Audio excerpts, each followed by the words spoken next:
Hello guys, मैं पीयूष आप सबका स्वागत करता हूं आपके अपने यूट्यूब चैनल एसोसिएट लर्निंग पर।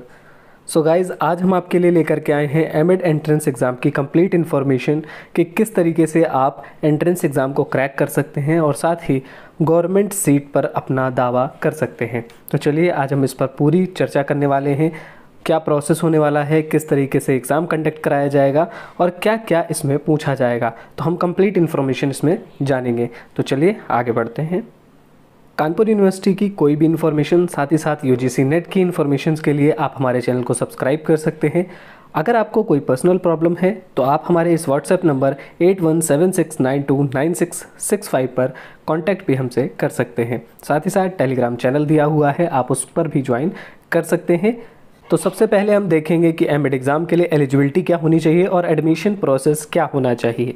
ठीक है, एलिजिबिलिटी फॉर द एडमिशन के लिए एलिजिबिलिटी क्या क्या है, तो इसमें हम देखते हैं कि एमएड प्रोग्राम के लिए एलिजिबल होने के लिए आपको 50% मार्क्स होने चाहिए किसी भी इंस्टीट्यूशन से। अगर आपने ये प्रोग्राम किए हैं, जैसे कि अगर आपने बीएड किया है, बीएलएड किया है, बीए बीएड किया है या फिर बीएससी बीएड किया है, साथ ही डीएलएड विद ग्रेजुएट डिग्री। अगर आपने डीएलएड किया है तो आपके पास ग्रेजुएशन होना चाहिए, तो और उसमें भी कितना परसेंट, 50% अगर मार्क्स है तो आप एमएड के लिए एलिजिबल हो जाते हैं। ठीक है, B Ed, B El Ed, BA B Ed, B Sc B Ed और डीएलएड विद ग्रेजुएशन, सभी लोग इसके लिए एलिजिबल हैं। ठीक है, तो अगर आपने ये सब किया हुआ है तो आप एमएड के लिए एलिजिबल हैं, आप इस फॉर्म को भर सकते हैं। कानपुर यूनिवर्सिटी में एमएड के लिए आप एलिजिबल हैं। ठीक है, अब बात करते हैं एडमिशन प्रोसेस की। तो एडमिशन प्रोसेस क्या रहने वाला है? The admission will be on the basis of written test. आपका एक रिटन टेस्ट होगा। Written exam will be of 2 hours, 2 घंटे का एग्जाम होगा, 200 मार्क्स का एग्जाम होगा। हिंदी इंग्लिश दोनों ही मीडियम में क्वेश्चन पूछे जाएंगे और बीएड सिलेबस अकॉर्डिंगली जो भी CSJMU में चलता है, बीएड का जो सिलेबस है उसी के अकॉर्डिंग ही आपका रहने वाला है। ठीक है, रिटन एग्जाम कितने क्वेश्चंस का होगा? तो इसमें 100 ऑब्जेक्टिव टाइप क्वेश्चंस होंगे। इसमें OMR शीट आपको दी जाएगी, इसमें नेगेटिव मार्किंग नहीं होती है। ठीक है, इसमें नेगेटिव मार्किंग नहीं है, नो नेगेटिव मार्किंग, ये आपको ध्यान रखना है कि इसमें नेगेटिव मार्किंग नहीं है। 100 क्वेश्चन आएंगे जिसके जो मार्क्स होते हैं पर क्वेश्चन 2 मार्क्स होते हैं, तो आपको 200 मार्क्स का पेपर देखने को मिलेगा।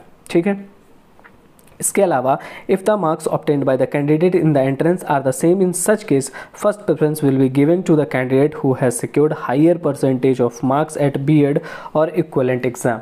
अगर मान लीजिए बाय चांस आपके भी 100 मार्क्स आते हैं और कोई दूसरा कैंडिडेट है उसके भी 100 मार्क्स आते हैं, ठीक है, दोनों के नंबर तो बराबर हो गए, तो अब आपको कैसे पता चलेगा कि किसको एडमिशन मिलेगा? तो उसके लिए हम क्या देखेंगे कि जो भी आपके इसके पहले वाली डिग्री है, यानी कि अगर आपने बीएड किया है, बीएलएड किया है, बीए बीएड किया है, बीएससी बीएड किया है या डीएलएड किया है, इसमें जिसमें भी इन दोनों में से जिसके मार्क्स ज़्यादा होंगे उसी को ही एडमिशन दिया जाएगा। ठीक है, तो ये आपको बहुत ध्यान रखना है।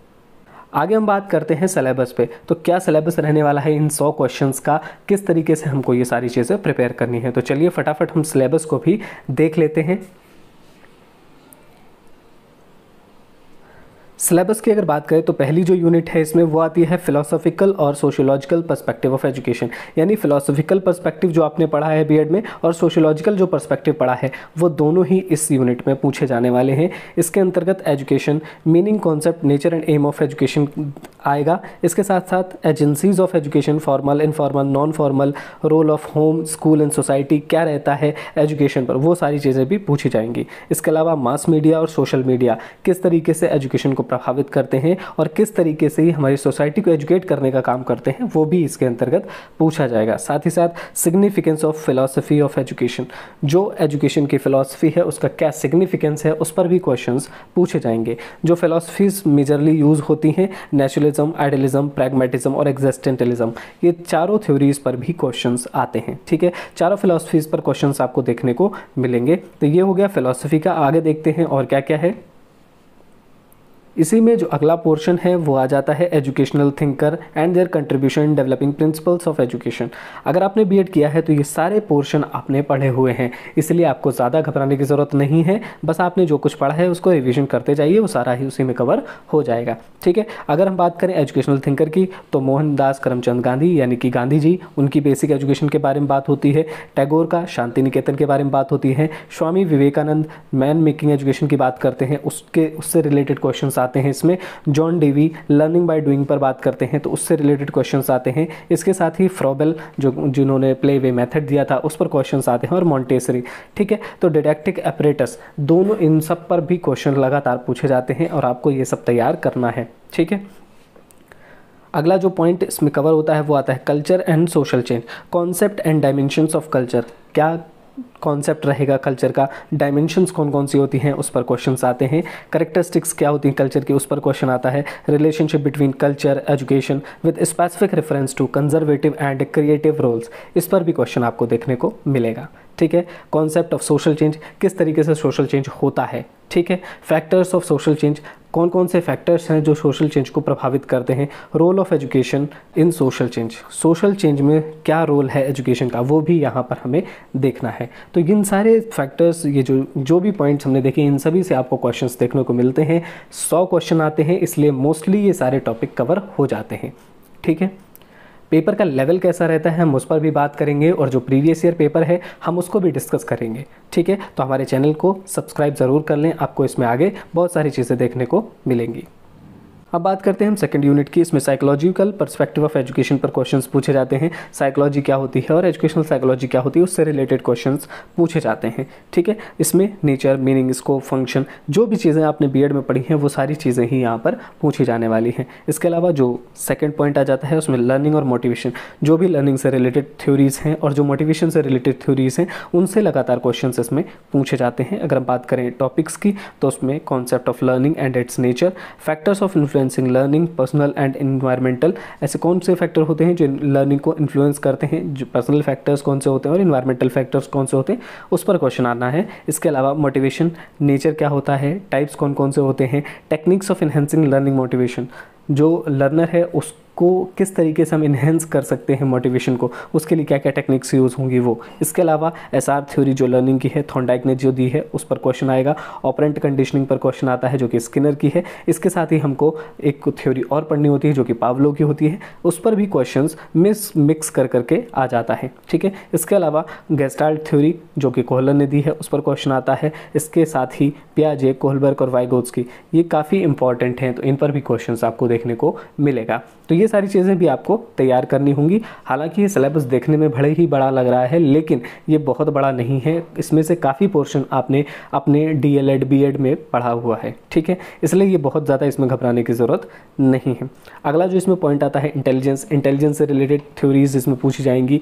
नेचर, मीनिंग क्या है इंटेलिजेंस का, मेजरमेंट कैसे कर सकते हैं, आईक्यू क्या होता है, वर्बल नॉन वर्बल टेस्ट कौन से होते हैं, वो सारी चीज़ें भी इसमें पूछी जाती हैं। ठीक है, इसके अलावा 2 factor theory, multi factor theory और स्ट्रक्चर ऑफ इंटेलेक्ट यानी कि SOI मॉडल भी पूछा जाता है, जिसे हम 3D मॉडल भी कहते हैं। वो सारी चीज़ें भी इसमें आपको पूछी जाएंगी। ठीक है, साथ ही साथ एक चीज़ और हमें जो इसमें देखनी है वो है हमारी पर्सनालिटी। पर्सनालिटी से रिलेटेड क्वेश्चंस इसमें देखने को मिलेंगी। मीनिंग क्या है उसका, नेचर क्या है, वो पूछा जाएगा। साथ ही डेवलपमेंट ऑफ पर्सनालिटी, डेवलपमेंट किस तरीके से हो सकता है पर्सनालिटी के, बायोलॉजिकल फैक्टर्स कौन कौन से होते हैं और सोशियो कल्चरल फैक्टर्स कौन से होते हैं जो पर्सनालिटी को क्या करते हैं, अलग करते हैं सबसे। ठीक है, तो वो सारी चीज़ें भी इसमें हमें देखनी है। इसके अलावा इंटीग्रेशन ऑफ पर्सनालिटी, किस तरीके से इंटीग्रेट होती है पर्सनालिटी। साथ ही types of theories of personality, personality से रिलेटेड जो थ्योरीज़ हैं वो आती हैं।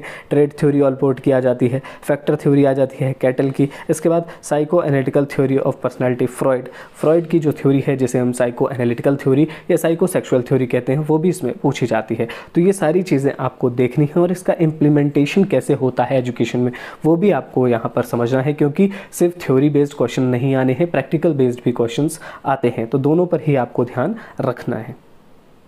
अगली जो यूनिट आ जाती है हमारी वो है यूनिट 3, जिसमें education in ancient and medieval India. Education जो है वो मेडिवल टाइम में, एंशिएंट टाइम में किस तरीके की से थी उस पर हम बात करते हैं। इसमें एजुकेशन इन इंडिया ड्यूरिंग वैदिक पीरियड, बुद्धिस्ट पीरियड और मेडिवल पीरियड, इन तीनों पीरियड्स के बारे में आपको पढ़ना होगा। ठीक है, तो ये सारी चीज़ें भी आपको समझनी होगी। इसमें जो दूसरा पॉइंट है हमारा education in British India, British India में एजुकेशन किस तरीके से आगे बढ़ती है उस चीज़ को देखना है। Beginning of British education system in India, Macaulay minutes की बात करनी है, बैंकटिक रेजोल्यूशन की बात करनी है, एडम्स रिपोर्ट, वुड्स डिस्पैच की बात करनी है। साथ ही साथ जैसे जैसे जितने भी कमीशन जब हम देखते हैं अंग्रेजों के शासन के काल के दौरान बनते हैं, उन सभी पर हमें गहन अध्ययन करना है ताकि हम सारी चीज़ों को अच्छे से कर सकें। जितने अच्छे से हम इसको पढ़ लेंगे उतना ही अच्छा हमारा पेपर जाएगा। ठीक है, इसमें essentials features of Sadler commission, Wardha education system, Sargent report, इन सब के बारे में भी आपको पढ़ना है। इसके बाद अगर देखें तो education in post independence period, independence के बाद क्या क्या हुआ उसके बारे में अगर हम ध्यान से देखें तो यूनिवर्सिटी कमीशन की बात आ जाती है। यूनिवर्सिटी एजुकेशन कमीशन जो बनाया गया था, जो राधाकृष्णन कमीशन के नाम से जाना जाता है, उसके बारे में हमें पढ़ना है। मुदालियर कमीशन के बारे में पढ़ना है। कोठारी कमीशन के बारे में पढ़ना है। नेशनल एजुकेशन पॉलिसी जो बन के आई है 1968 में, 86 में प्रोग्राम ऑफ एक्शन बना। इसके साथ साथ NEP 2020 की जो पॉलिसी है उसको भी आपको ध्यान से पढ़ना है। ठीक है, national curriculum framework for school education 2005 का जो NCF है उसे भी आपको पढ़ना है। अगली जो यूनिट आ जाती है हमारी present scenario of Indian education. अब इंडियन एजुकेशन में जो प्रेजेंट सिनेरियो है उस पर बात करते हैं। Present scenario of Indian education, इसमें pre and primary education, secondary education, higher education, teacher education, adult education, distance education and open education, साथ ही साथ technical and vocational education, national and state agencies कौन कौन सी होती हैं जो क्वालिटीज़ पर काम करती हैं ताकि एजुकेशन की गुणवत्ता को बढ़ाया जा सके, जैसे कि NCERT हो गई, NCTE हो गई, NAC हो गया, SCRT हो गई और डाइट हो गए। इन सब को भी हमें पढ़ना है क्योंकि इनसे भी रिलेटेड इनके फाउंडेशन ईयर पूछ लेते हैं, है ना। तो इस तरीके से क्वेश्चंस इसमें आ जाते हैं, तो ये भी आपको देखना होगा। इसके साथ साथ challenges of Indian education system, जो चैलेंजेस हैं उन पर भी बात करेंगे। अगर हम बात करें पहले पॉइंट की तो universalization of elementary education.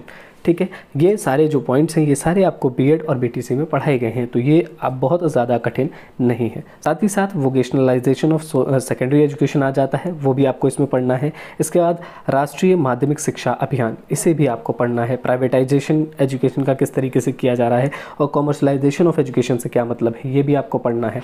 Examination reforms क्या होते हैं वो पढ़ने हैं। Deterioration in education standards, education के जो स्टैंडर्ड्स हैं उनमें किस तरीके से गिरावट आ रही है वो भी आपको समझना होगा। तो फैक्चुअल भी क्वेश्चन आने वाले हैं और साथ ही साथ आपकी प्रैक्टिकल नॉलेज बेस्ड भी क्वेश्चंस इसमें आने वाले हैं, इसलिए बहुत ही अच्छे से आपको सारी चीज़ों को समझना है अगर आपको एक गवर्नमेंट सीट चाहिए। ठीक है, अगली यूनिट आ जाती है हमारी एजुकेशनल टेक्नोलॉजी पर रिलेटेड। जो भी आपने BEd और BTC में पढ़ा है टेक्नोलॉजी के बारे में, सेम टू सेम वैसा ही आपको यहाँ पर देखने को मिल जाएगा। अगर हम बात करें एजुकेशनल टेक्नोलॉजी पर, तो एजुकेशनल टेक्नोलॉजी का मतलब क्या होता है, नेचर, स्कोप, सिग्निफिकेंस क्या होता है, type of educational technology, hardware क्या होता है, सॉफ्टवेयर क्या होता है, सिस्टम अप्रोचेस क्या होती है, उस पर क्वेश्चन आते हैं। साथ ही various forms of educational technology, जो अलग अलग फॉर्म्स होती हैं एजुकेशनल टेक्नोलॉजी में, उस पर क्वेश्चन आ जाता है। टीचिंग टेक्नोलॉजी क्या होती है, इंस्टीट्यूशनल टेक्नोलॉजी क्या होती है, इंस्ट्रक्शनल टेक्नोलॉजी क्या होती है और बिहेवियरल टेक्नोलॉजी क्या होती है, उन पर क्वेश्चन आते हैं। CAI यानी कंप्यूटर असिस्टेड इंस्ट्रक्शंस क्या होता है, कंप्यूटर असिस्टेड लर्निंग क्या होती है, उस पर क्वेश्चंस आते हैं। ठीक है, तो ये सारी चीज़ें आपको समझनी है। E-लर्निंग क्या होता है, उसका मीनिंग, कैरेक्टरिस्टिक्स, मोड, किस तरीके से हम इसका जो सपोर्ट लर्निंग होती है वो कैसे दी जाती है और ब्लेंडेड लर्निंग क्या होती है, इस पर भी क्वेश्चंस आपको देखने को मिलते हैं। टीचिंग एंड इट्स मॉडल, अगला जो पॉइंट इसमें हमें देखने को मिलता है वो है टीचिंग एंड इट्स मॉडल। उस पर भी क्वेश्चंस बहुत सारे आते हैं, जैसे ब्रूनर का जो मॉडल है उस पर क्वेश्चंस आते हैं। ठीक है, इसके अलावा प्रोग्राम्ड इंस्ट्रक्शंस जो दिए जाते हैं, जैसे कि लीनियर हो गया, ब्रांचिंग हो गया एंड मैथमेटिक्स जो होता है, इस पर क्वेश्चंस पूछे जाते हैं। तो ये आपको बहुत ही अच्छे से समझना होगा। हालांकि 100 मार्क्स जो 100 क्वेश्चंस आते हैं पेपर के, उसमें जो सिलेबस है वो काफ़ी एक एक दो क्वेश्चंस ही आते हैं, लेकिन इसमें भी पढ़ना आपको सब कुछ पड़ेगा। इसके अलावा जो अगला पॉइंट है हमारा वो है वर्चुअल क्लासरूम। वर्चुअल क्लासरूम का क्या कॉन्सेप्ट होता है, इसके क्या एडवांटेजेस हैं और इसकी लिमिटेशंस क्या क्या हैं, वो भी आपको यहाँ समझनी है, क्योंकि क्वेश्चन का पैटर्न जो होने वाला है वो बहुत टफ नहीं होने वाला है, लेकिन वो आपसे बहुत सारी चीज़ें पूछने की कोशिश करेगा, इसलिए आपको बहुत अच्छे से सारी चीज़ों को पढ़ना है। ठीक है, तो ये था हमारा सारा सिलेबस जो कि आपको पूरा पढ़ना है एमिड के एंट्रेंस के लिए। अगर आपने BEd को अच्छे से पढ़ा है, BTC में अच्छे से पढ़ाई करी है। अब बात कर लेते हैं पिछले साल के स्कोर की। पिछले साल जो स्कोर रहा था वो हाईएस्ट स्कोर था 154 मार्क्स। इसमें इनकी फर्स्ट रैंक बन रही है, आप देख सकते हैं, जैसा कि 154 मार्क्स पर इनकी फर्स्ट रैंक बन गई थी। यानी कि इन्होंने कितने क्वेश्चन सही किए, 77 क्वेश्चन पर इनकी फर्स्ट रैंक बन गई थी। ऐसे ही अगर आप देखें सेकंड रैंक आता है आयुषी सिंह की, जिनके 152 मार्क्स हैं, इनकी सेकंड रैंक है। इन्होंने इस बार नेट JRF भी कर लिया है। इनका इंटरव्यू भी आपको हमारे चैनल पर जल्द ही देखने को मिल जाएगा। ठीक है, इसके बाद तीसरी रैंक की अगर बात करें तो प्रिया शुक्ला की तीसरी रैंक है, जिनके 152 मार्क्स हैं। प्रदीप कुमार जिनके 150 मार्क्स हैं, जिनकी 4th रैंक है। यानी कि पिछली बार का जो हाईएस्ट था वो था 154। तो आप इससे अंदाज़ा लगा सकते हैं कि आपको 160 170 के बीच में मार्क्स की तैयारी करनी है, जिससे कि आपको गवर्नमेंट सीट मिल सके। ठीक है, पिछली बार मैंने भी 10th रैंक स्कोर की थी, तो मेरे मार्क्स ये रहे। आप इस मेरे मार्क्स भी देख सकते हैं। हालांकि मैंने एमएड छोड़ दिया है, मेरी गवर्नमेंट जॉब लग गई है, इसलिए मैंने एमएड को छोड़ दिया है। बट बाकी सभी लोग जिन्होंने एडमिशन लिया था उनसे मेरे कॉन्टैक्ट्स हैं। अगर आपको कोई भी पर्सनल ज़रूरत पड़ेगी तो मैं आपकी उनसे भी बात करा सकता हूँ। और सबसे बड़ी चीज़ जो सबके लिए ज़रूरी होता है जानना, वो होता है फ़ीस। आपसे अगर आप इसको क्वालिफाई कर लेते हैं तो आपसे कितनी फ़ीस पड़ेगी, तो आपसे फ़ीस मात्र 8,108 रुपये पड़ेगी। बाई चांस अगर ये बढ़ती भी है तो 10,000 के अंदर अंदर आप एमएड को कंप्लीट कर सकते हैं फर्स्ट ईयर को। सेकेंड ईयर में फ़ीस और भी कम हो जाती है। ठीक है, तो ये मान के चलिए कि अगर आपने इस एग्ज़ाम को क्वालिफाई कर लिया, अच्छे रैंक ले आए और आपको गवर्नमेंट सीट मिल जाती है, तो 10,000 के अंदर अंदर आपका फर्स्ट ईयर कंप्लीट हो जाएगा, जो कि एक बहुत ही अच्छी चीज़ होती है। अगर आप कहीं प्राइवेट इंस्टीट्यूशन से करते हैं तो ये फ़ीस 50,000 से ऊपर चली जाती है। इसलिए आपको क्या करना है कि ज़्यादा से ज़्यादा मेहनत करनी है, जिससे कि आपको एक गवर्नमेंट सीट मिल सके। ठीक है, आपको जो भी हेल्प चाहिए वो आप हमारे टेलीग्राम चैनल को ज्वाइन कर सकते हैं, वहाँ से आपको हेल्प मिल जाएगी। हमारे यूट्यूब चैनल को ज्वाइन कर लीजिए, आपको वहाँ से काफ़ी कुछ देखने को मिल जाएगा। साथ ही इसके अलावा भी अगर आपको कोई पर्सनल हेल्प चाहिए तो आप हमारे व्हाट्सएप पर भी मैसेज कर सकते हैं, वहाँ से भी हम आपकी हेल्प करने को तैयार रहते हैं। ठीक है, तो इसी के साथ हम आज के इस सेशन को समाप्त करते हैं। अभी तक अगर आपने हमारे चैनल को सब्सक्राइब नहीं किया है तो सब्सक्राइब कर लीजिए, हमारे टेलीग्राम चैनल को भी ज्वाइन कर लीजिए जितना ज़्यादा से ज़्यादा हो सके। साथ ही साथ अगर आपको पर्सनल कोई क्वेरी लगती है तो आप हमें व्हाट्सएप भी कर सकते हैं। धन्यवाद।